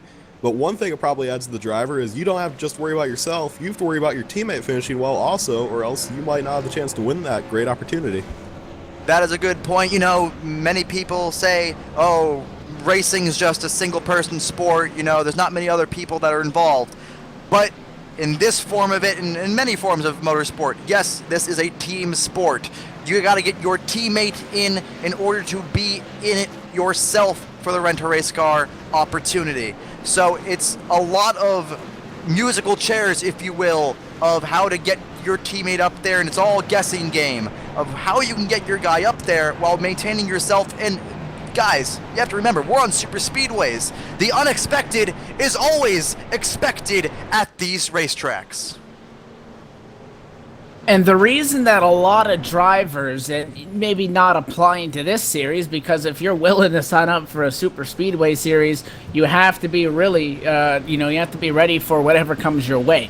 But if you're looking at a super speedway race from the standpoint of maybe, a season where you're only coming here 4 times a year, twice at Daytona, twice at Talladega, you just want to survive. When you're racing every race out there on the super speedway, the fact that, as you guys were talking about, the fact that you do not control your own destiny for the most part. You can push strong, you can ride up front, you have no control over if we saw an incident like we just saw where you just get turned on the left rear from the slightest bit of contact from your teammate. You have no control if the cars that get, taken out are right in front of you and you're collected in that as well. So as much as, the driver has control over it, you have to know what you're doing. You have to be familiar not only with your drafting partner, but the way the physics work here. If you want to be successful in that 2-car tandem, a lot of it you really just don't have control over. And sometimes these guys are willing to race, and when it's not your night, it's not your night. You could be caught up in 2 incidents back-to-back, and your night could be done that quick, as these guys only sit on 1 reset. And one thing with a 2-car tandem is these bumpers aren't perfectly parallel with each other. The front bumper sticks out a little bit, and the back bumper's flat. So one thing that does, whenever you go over to the side to clean your nose off, and you come back to pull in behind your teammate, you're actually hooking them a little bit, and that can make things get very frantic as they race around at 200 miles per hour. That is very true. As these drivers are making their way down the backstretch right now, the pace car lights have gone off, which means, guys, we have 1 to go. Coming back around, we are on lap 57 of 100 here at the Daytona International Speedway for the Art of Ruin 250 at the Vidane Racing Rent a Racecar Super Speedway Series. This is going to be interesting as Logan Kress is your leader. And this should be interesting to see here as we're going to get ready to go back to racing, Evan. Let's see how this Highline fares, because look who you got up in 4th position is the number 81 of Adam Gilliland, who is pretty much shown from the second half of the first part of this race onwards that he's the guy to beat. And we're going to get set once again, guys, for another restart as the lights have gone off on top of the iRacing Ford First Mustang pace car. I want to once again run you through and thank some of the sponsors here for tonight's race. That includes title sponsor, the Art of Ruin, Rent a Racecar, X-Lander Designs, and a Vidane integrated point system, making everything possible here on LSR-TV. So we're going to get another crack at it. We got teammates, guys. They're going to be bumper to bumper. Logan Kress and Alan Bowes. Those Miller Lite Fords going to be bumper to bumper as the pace car hits pit road. Green flag flies back underway once again. Looks like the 033 Travis Brown did not get the start that he wanted. Adam Gilliland going to get up to his bumper, say no thank you, and immediately drop down to get with Justin Bolton. Going into turn number 1 right now, the front 4 really are just going to try to run around, but that 033, as here we go, 033 and the 81 make contact, entering turn number 2, a little bit of wiggle. That's some damage on Travis Brown's machine, and Now here comes the pack up behind him. The 48 can't find a way around, so Ryan Hunt is going to get right up on the back bumper of Travis Brown. They'll go side by side, and it looked like it was Gilland who just pushed up and hit Travis Brown there in the door, and it's going to hurt the 033, and they're having some disagreements over the radio. Now the 48 drops in line. That's going to leave Travis Brown out to dry, and now Gilland's going to go to the lead because he's got help. Justin Bolton, they're going to try to take a shot at that 38 and 37. I would not be surprised if that 81's got some sort of cosmetic damage on that machine on the right side, because even with the smallest amount of contact, that could make a difference between winning and finishing second, because that these cars are so sensitive to any aerodynamic disadvantages that you might achieve. As up front, as we're talking about the 81, he's going for the race lead against that 38 machine. They're the only ones up there. Justin Fuller's not too far back, but he's not close enough yet to really help those front two on the high line. Fuller just got left. The 69 was up at a high side, and Fuller went up there to work with him, and as soon as he did that, the 69 of Tyler Ducharme just dropped right back in line. Now Seth DeMarchand, he thought about it, went up to the outside lane, gets back in line. The 2 car going to be the next one to consider it, and debating if Jeff Ramsdell will go up to the high side and get with the 51 machine. But right now, Justin Fuller has new help. Now the 48 of Ryan Hunt's going to go up. These guys cannot decide on which lane they want to take. It's making things real antsy about P5 on back. 38 considers going up to the high side and blocking that run that Gilliland has. Again, Gilliland working with the 36 machine of Justin Bolton. They'll slide back again. The outside lane loses speed because they almost have to go up that banking. Going into the corner, they'll get a run off, and they'll take another shot at it. This time by, it looks like Logan Kress will have the advantage at the stripe, but that 81 machine is coming up close. We're 2 wide and almost door to door pretty much throughout the top 10. That is correct, and we are 2 by 2 by 2, about 7 rows deep, entering turn number 1 and 2. The thing also is the nose of these race cars. I felt it in the race, in the dual race last weekend. They do not like to cooperate entering the corners. So when you saw the 81 shoot up the hill, it's because sometimes the car does not want to handle entering the corner, as now that 38 and that number 37 are just starting to put a little bit of a gap on that high line. Bring the 933 into the mix as well. That's Seth DeMarchand is also going to try to make the run as well. The 69 car, the front 4, the bottom 4 seem to be trying to get away and trying to separate themselves from the rest of this high line. But what line do you want to be in here, Evan? It just seems like that high line is kind of just sticking around. It's just creeping around. Well, the 69 of Tyler Ducharme thinks he wants to be on the high side because he will leave the 4th position on the inside to go up high, and so far he's only lost 2 spots from it. It looked like Adam Gilliland and the 36 machine of Justin Bolton were going to be able to get a huge run on the outside, but again, they stalled down in 1 and 2 right when that 69 jumped up there, and now there's nowhere to go. And with such, I think this is the most pack racing that we've seen so far, because if you're a guy like Ian Plash, you can't really go anywhere. You got a couple of guys pushing in front of you, but you're stuck in line. It's the guys that are leading these lanes, the Seth DeMarchands and the Adam Gillilands, or the Logan Kress and the Alan Bowes. Since they're leading the line, they can get hooked up and try to push, but there's not going to be much gained if you start pushing in the middle of a big line, because you'll have to check out once you get to the car in front of you. So a lot of these guys are just kind of forced and stuck to ride around. I think that's maybe one of the reasons why we saw Ducharme go up to the high side, because he wants to make a move. But look at that run. Adam Gillen, he's going to go to the inside too. He pushes DeMarchand clear and then quickly dove to the inside. He'll take the inside lead position.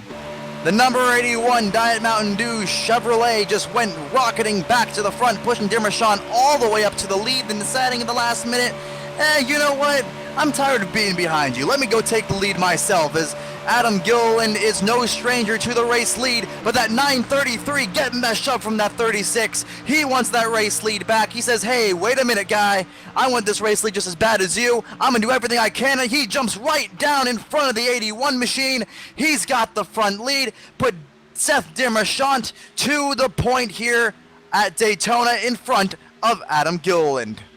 So Gilliland pushed him up front and essentially almost pulled a crossover on him at a super speedway, ducked down low, took the top spot. Marchand takes it right back and puts that 933 on pole position, or rather the top position as he runs right now. Gilliland stumps up high just for a moment. He gets back in line again. You can clearly see teammates 38, 37 with those identical paint schemes, those Miller Lite Fords, running right now in what's going to end up being P3 and P5. The 36 machine occupying fourth. That's Justin Bolton. He leads the outside charge. He's been up front for a good portion of this race after his number 36 Chevrolet started way back in, believe it or not, 28th position. So Bolton made quick work and some pit strategy to get up here. He's trying to work with that 69, so Tyler Ducharme is hoping that he can make this work, and that way it pays due dividends for him jumping out to the outside lane, but he can't get hooked up. He's not quite on the back bumper of Bolton, and if you're not hooked up on the outside, not going to be making up any time on those guys down low. That's true, and let me just say something real quick about the way super speedway racing works. In basketball, in football, you have an out-of-bounds line. Stick and ball sports, you have an out-of-bounds line. At super speedways, it is the yellow line. So that means you cannot advance your position or try to pass someone. And you said it perfectly well there, Evan. The 940 or the 924 of Ian Plash had nowhere to go. You're just riding because you cannot advance your position below that. So you're in a box. You got to do everything you can. And what you saw with the 933 and 81 is maybe what you have to do to win this race. And the lack of commitment to each other continues because Adam Gilliland, he gets pushed up clear of the inside lane by the 36 of Justin Bolton and immediately drops down in front of Sergio Marchand and leaves that 36 machine up high again. So we saw Bolton right there. As soon as he got up on a bumper of Adam Gilliland, they made a real quick advancement up high. 36 and a 69 just can't get it figured out as Tyler Ducharme, not sure if he's got hot engine temps. He keeps sticking a nose out to the right-hand side, but they have not been able to get hooked up bumper to bumper and really make up some decent ground as they continue to ride about P3 as the 38 on the inside, Logan Kress, who is the third car in line on the bottom, pulls even with them. They'll get a run down the back straightaway, but I don't think that 69 to 36 just have enough chemistry with each other, can't get hooked up. 69 continues to trail a couple feet off the back bumper of Bolton. That is true, and that 933 and the 81, it just seems like through the center of the corner, those two can really just rock it. The bottom line has it, but on the exit is where the high line starts to progress just a little bit further each and every lap. And I think, especially with the high line, you saw with Adam Gilliland when the 36 pushed him by, there's no reason to be up on that high line because I don't think you're going to be able to get the lead on the high line opposed to the bottom because the bottom is the fastest way around this speedway. As you see, we are 2 by 2 all the way back in this pack. This is just some of the best racing I think I've seen in quite some time. And the outside lane going to pull an advantage now. Will the 36 drop down? No, because the 81 machine of Gilliland, he's able to get a nose there once again. And we are still 2 wide all the way back to about 18th position, this time by the stripe. Going to be completing lap 68, and we're going to go silent on the mics and crank it up.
And still side by side through corners number 3 and 4. And they're still nose to nose for the top spot. De Marchand on the inside. Gilliland up top. And it's going to be a drag race this time through. As again, they continue to go at it. And Rents, they've been side by side for who knows how long. And again, we continue to have to think about the guys like the 2 machine, the 25, the 033, and a 44 machine. All those guys on the inside lane, they have nowhere to go with those guys tight so packly on the outside. All you gotta pray for is there's a little bit of a hole and a guy can push you straight through it, and hopefully you can make a run to the front.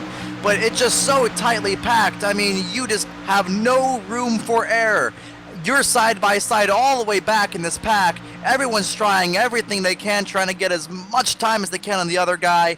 But look at that bottom line. Look how it's just pulling away. That 933 and that 37 pulling away in the corners on that 81, but the 81 makes it back up on the straightaway. But that's just how it is at Superspeedway racing. You've got to be locked on, especially on that high line. You've got to be locked on to that back bumper to make a run at that lead. And it looks like right now Sean de Marchand is just going to try to take it easy right now, and hopefully they can make it to the next round of pit stops like this is what he's hoping for. And this is when you're the most vulnerable in these packs, because all the incidents we've seen, yeah, they have collected a couple cars, but it's mainly been from guys, you know, just being a secondary wreck, maybe trying to get around it, people checking up. This, if something happens, there is nowhere to go, and that's why I feel like the safest place would be, despite the fact that you're trapped, is the inside, because if there's something happening in front of you, you can use that apron to as much as you can to try to get around it. If you're on that outside lane and someone's sideways, you turn to your right-hand side, there's a concrete wall, and to the inside, there's another car. So this is when stuff can get real ugly, but I'm impressed on how long we have gone side by side. Great racing up front. And now the 81 of Gilliland's going to get cleared. The 36 machine of Justin Bolton pushes into the top spot. Does Bolton duck down in line to the inside? No, he hesitates for too long. And now Seth de Marchand's going to close in there. That makes Bolton the lead car up top. The closing rates on these cars in drafting is ridiculous. What you saw is that 36 and that 81 pretty much gap that 933 altogether, but that little bit of hesitation, all it took was a split second to go from second to third, and then that's all that it was. Right now, the 81 of Adam Gilliland back to the race lead with Sean de Marchand in second. That 36 of Justin Bolton, now he's going to get past on the inside. Whoa, watch out, lap and there's a traffic. lap car down on the inside of the racetrack on the apron. Everyone misses him. No harm, no foul, no blood drawn. We're back to racing. We're side by side. Another lap car coming up on the high line. This is where it's going to get interesting. Now you're inches apart from each other, going 3 wide, trying to split lap cars. This is getting ridiculous. Very 29 car. Oh, there's someone coming up behind him. Oh, they're in the wall. 29's in the fence. He's bouncing off of it. Everybody on the lead lap stays pointed the right direction because the 29 just kept her in that outside wall. That was Brandon Williams, as he was actually just losing his first lap at that point in the race. So everybody's able to hang on for now, Petey, but it got pretty hairy there that last time by with both those lap cars. Still Bolton leading the outside lane as the 38 car kind of faked him out, thought that he was going to work with him. Very hectic racing going on here at Daytona. The lap cars creating interesting situations. As Seth de Marchand's going to go to the outside. He's going to try to take the lead away from Adam Gilliland. And Adam Gilliland has no help on that inside line right now, as Seth is going to pull up on the outside. And he takes the lead. Will he out Bolton, or will he pull down the line? He's going to pull down the line and pick up the 81 of Adam Gilliland. New leader, Seth de Marchand. Down the backstretch we go. Now on lap 76 of 100. And guys, the next question that's going through my mind as a race car driver, I look down at the gauges. You need to know, are you going to be able to hold that fuel? As a 36 car now is now in that race lead. Give it to the number 36 of Justin Bolton with the 933 of Sean de Marchand on it. And as I say it, pit stops are happening. Both of the Miller Lite cars are down pit road, which means we're going to see a lot more feeders come down to pit road the next couple of laps. And a great job by those guys to literally get everything out of it that they could have. So they duck down to the pit lane. They're going to get their service, and this will kick off. It's going to be the final stop of green flag, service. If we see a caution, we may see some more cars come down for damage repairs, but you're filling that fuel cell up for the final time here tonight as you go down pit road. And because of that, things have broken up at the front for the first time in a handful of laps. We have gone single file, and now trouble, the 033, that's Travis Travis Brown, he's off pace down the back straightaway. He pulled it off to the apron. He backed out of it, lost a lot of speed. He's slow on the apron in 3 and 4. Meanwhile, the battle for the lead is really simmered down here, because they're just racing single file, trying to save their cars at this point in time. As I say that, Travis Brown's out of fuel, that's what it is. As the 033 is out of fuel, and the 81 is going to take it to the outside and try to take the lead back from Justin Bolton with help from the 69 of Tyler Ducharme. We are single file all the way back, except for the front 2 up here with Adam Gillen getting a shot from the 69. One of the reasons why they're single file is because it's going to be a lot easier when you need to make that pit stop. Instead of being side by side, 2 by 2, entering the pits, you can at least come off the banking, single file, and have that assurance that you won't wreck yourself coming into the pits, because that could end your day early. Well, you might have a great chance to win this race. And not only is it hard enough as we work some more lap traffic, not only is it challenging enough to get these things woed down from about 200 miles an hour, but as you saw right there, unless you're coming in by yourself, there's going to be cars around you. Some of the guys are going to brake a little bit later. Some of the guys are going to be locking up those tires.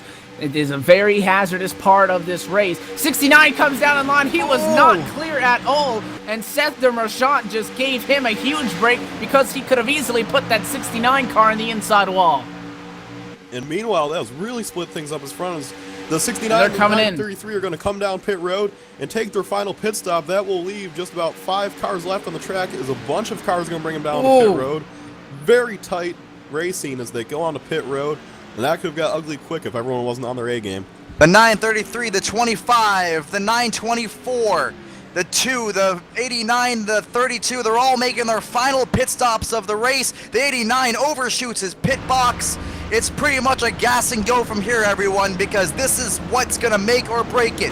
The hardest part is getting down from a 200 miles an hour all the way down to 55 miles an hour, and then getting back out is the 70s out in the grass in the middle. The 25 is in the grass. They're in the grass. The 25, I mean, Seth Merchant, he just did not get going, and a 25 car didn't want to hang around, so he goes down and uses the grass, which is going to allow Steve Bonesteel to get up to speed. But again, something happened as we go on board on the replay around the 25, but Seth Merchant just did not get going there, coming out of pit road. Not sure if he maybe left it in second gear, as now race leaders are down pit road. And meanwhile, while this is going on, Ian Plask picked up about 5 positions on pit road, and when things cycle through, he could be the leader. That's one of the interesting things about pit stops at any racetrack, is the strategy being played is extreme. The 81 car of Adam Gillen gets out first, but he's having a little problem getting up to speed. He's going to get passed by about everyone in his cycle, and behind them is the pack that pitted before them. This is going to be interesting because they're not up to full song, but everyone else behind them is up to full song. Now the guys behind him will have to navigate through them, as here comes Ian Plash, and then the 69 car going to come rocketing through everyone else. More trouble on pit road real quick, guys. The 70 of William Perry self-spun that machine, leaving pit road, getting up to speed, had a bobble, and actually went out through the grass on lap 80. His Toyota nearly went out into the racing surface, and looks like he was able to avoid penalty, but that will cycle him back significantly deep in this field. And now we have a couple of cars that need to come down to serve penalties. Tyler Ducharme is exiting pit road. Actually, he's coming down pit road right now in the number 69 machine, so he'll come in for what I believe would be a penalty because he was just on pit road last time around. And meanwhile, the pack is starting to find each other again. Everyone's getting caught back up, and we're about to head back in the same great side-by-side racing we just saw. Everyone is back together. Their final pit stop is done. Be ready for 20 laps of insane racing to try to win the Vidane season opener.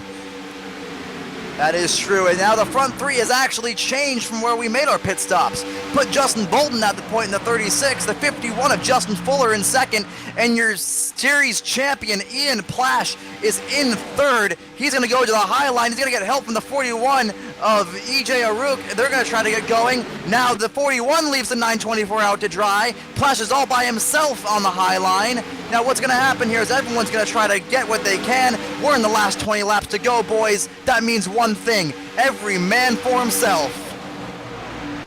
And they go 3 wide as they split now. It is going to be a lap machine in the 69 car, who was not too long ago in contention for this one, guys. That penalty is going to force Tyler Ducharme back a lap down after having to serve that infraction. May have been for speeding. And you said it there, Petey, that we're already back to that double file action throughout the top 10 cars. Right now, 13 leaders are within 9/10 of each other as we close in. And again, we have to mention, as we come into these latter stages, is the fact that there are no green-white checkers at the iRacing service. If we got a caution with 4 laps to go, this race will end under yellow flag conditions. So not only do you want to get to that point that if you're the race leader and know that if something happens behind you, whoever's got that nose out front at that point of caution would win it, you also want to get to the white flag, but no chance of a caution on that white flag. Once the white is out, next flag we're going to see is a checker, so this whole field could pile him in, and it could be the last man standing. This splash to the outside,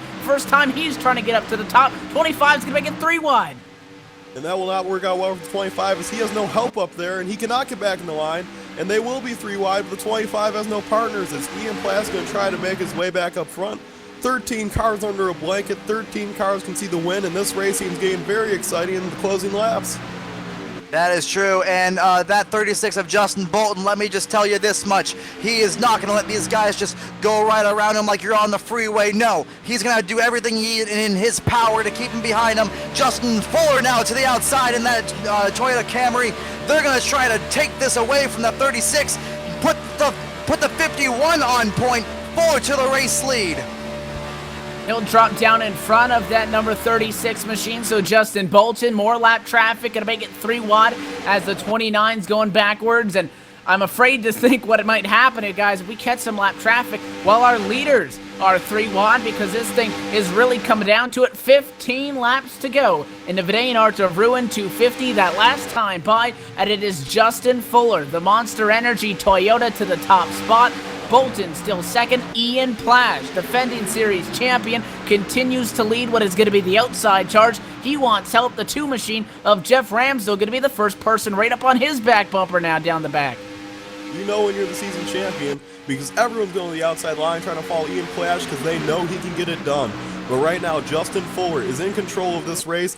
Is the 81 of Adam Gilliland's going to get underneath Jeff Ramsdell, taking it 3 wide as Ramsdell gets put in no man's land, but can find a hole and get right back in the line.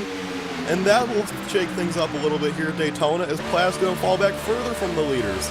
Adam Gilliland, one of the strongest drivers of the night, is trying to get back to that race lead. He so desperately wants to win at Daytona. The 933 is moving up the racetrack.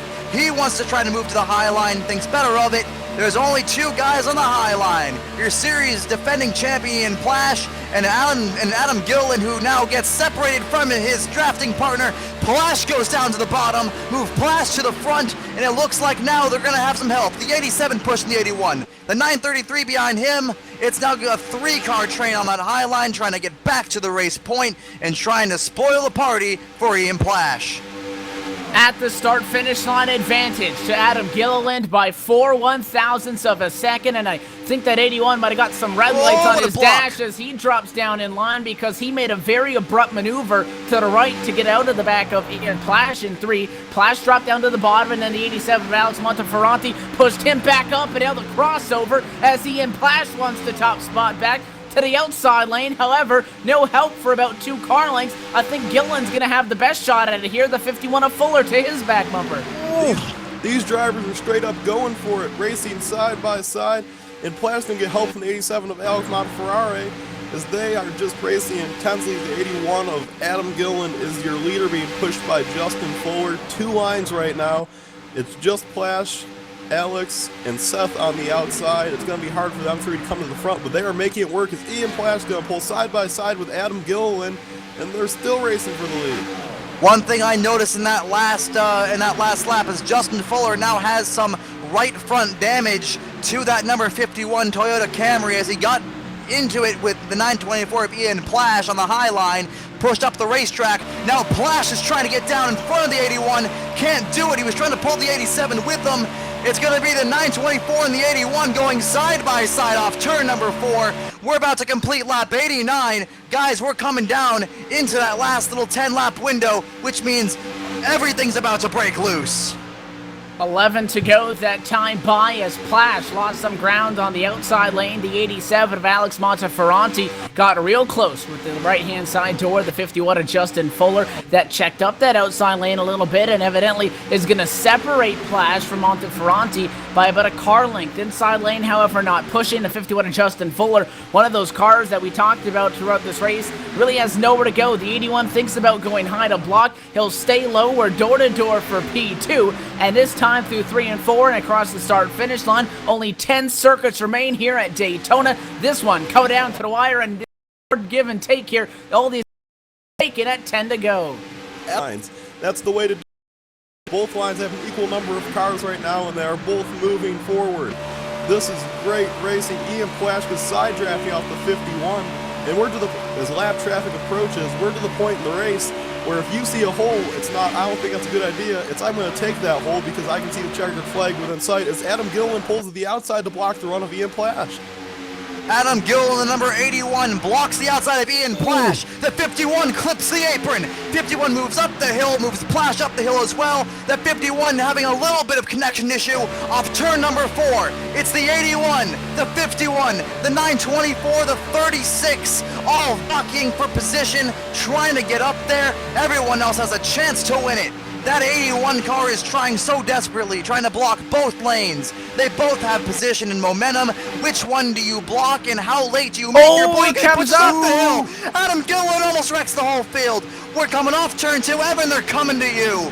They're still banking off each other's doors as the 81 put a Plash, blocked Ian Plash rather, but Plash had the left front there, nearly hooked him right into the fence. The 51 started bouncing off of Plash, and you can't block him now because Plash, with the nose advantage, will he clear him as the 51 of Justin Fuller has fallen off the back bumper of Adam Gilliland. Plash is going to get it on the outside lane. 924 to the lead spot. 87 is not going to go down with him. Now he needs help. It's going to be Alex Monteferranti leading the outside lane. It's Seth de Marchant on the outside. It's going to be helping him. Still nose to nose in 1 and 2. Gloves off racing here from Daytona as the 933 is trying to push the 87 of Alex Monteferranti around his teammate Ian Plash. This Adam Gilliland is pushing the 924 though, as we have two cars pushing each other in the front with the 37 making things exciting here. As it looks like the 924 is going to pull away as of now because the 87 lost his partner a little bit as more lap traffic comes up, and the 933 is trying to he goes to the low line as the outside line is dying out a little bit with just under 10 to go.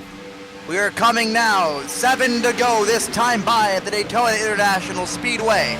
The 924 of Ian Plash trying to hold off the most dominant driver of the night, the 81 car. They are wiggling, they are fighting their way up. The 81, the 924 jockeying for position. Don't look now, Alan Bowes in that 37 Miller Lite Ford Fusion is running in the 3rd position, and that 87 oh so desperately wants to deliver that UPS car to a victory. They are side by side, jockeying and battling for position.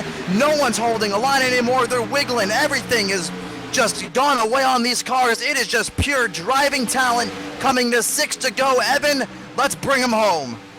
Not a lot of time left as 6 to go this time by. Ian Plash sits in the number 1 position after starting in 37th. Now the 81, Adam Gilliland to the outside lane. He'll have help. The 37 is all over him. Do not expect these guys to lift off the accelerator for the rest of this race. 2 more laps and caution flag would end it. There's still a possibility of a late race restart, but the 81 of Gilliland's going to get a shot. The 37 will jump in line, and those 2 cars now going to go to the top 2 positions. And it is now again Seth de Marchant on the outside lane with help. The 48 machine is out there. That's Ryan Hunt trying to get with him. Now the inside pulls the advantage by 3 cars. De Marchant leading the outside, cut that. Ian Plash jumps to the outside with his teammate Seth. They're going to try to push each other here to the lead as they have a great run coming into the tri-oval, but Adam Gilliland's going to go up to block it, but they will not take it. They're going to pull the outside of Adam Gilliland as they're racing side by side. Ian Plash is clear. Will he wait for his teammate Seth? Seth is still side by side with Adams. Ian has to make a decision quick. Off turn number 2, at this point I say the heck with the teammates. The heck with the drivers, with the team orders. I'm going for the win. This is Daytona. This is the season opener. Plash cuts down in front of the 81, leaves his teammate out to dry. We're 5 to go. We're coming to 4 to go. The 81 shoving that 924 as hard as he can through the corners. And that number 37 is just lurking, because you know if there's any problem, he's going to be there to pounce. Evan, we're 4 to go.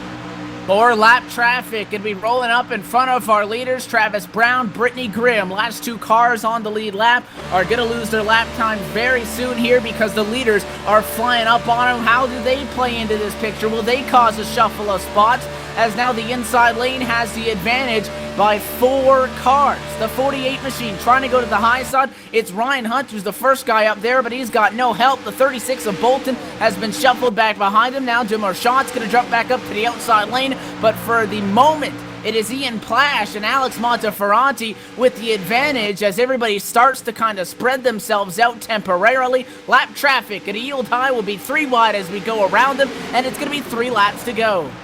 933 and the 48 just cannot make roundup right now with 3 to go. It's go time. They know they have to go, and so do the leaders. The top 3 are pushing each other hard. They don't care if their dashboard starts blinking red.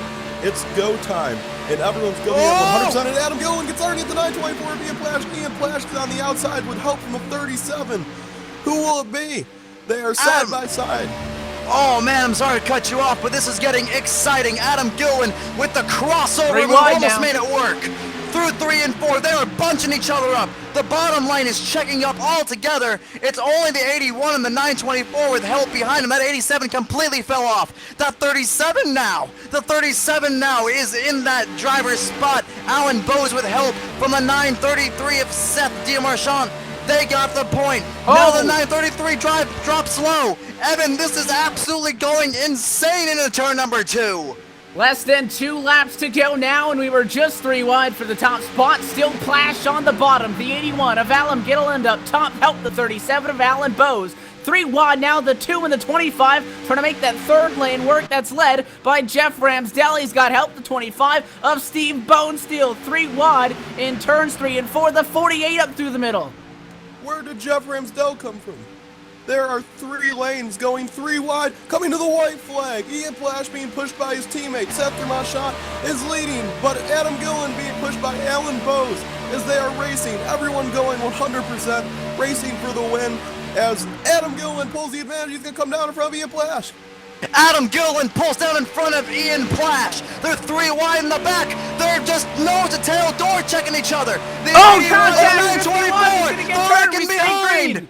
We're staying green as they wreck halfway down the back straightaway. The 51 of Justin Fuller is out in the grass. It's a race for the lead. The 81 of Gilliland. Ian Plash pushing 2 cars. Gonna decide this at a corner number 4. The 81 blocks. Plash goes to the high side. Does anybody else sneak into this? He gets to the outside, and the race to the stripe race winner is gonna be the 81 Adam Gilliland to victory lane.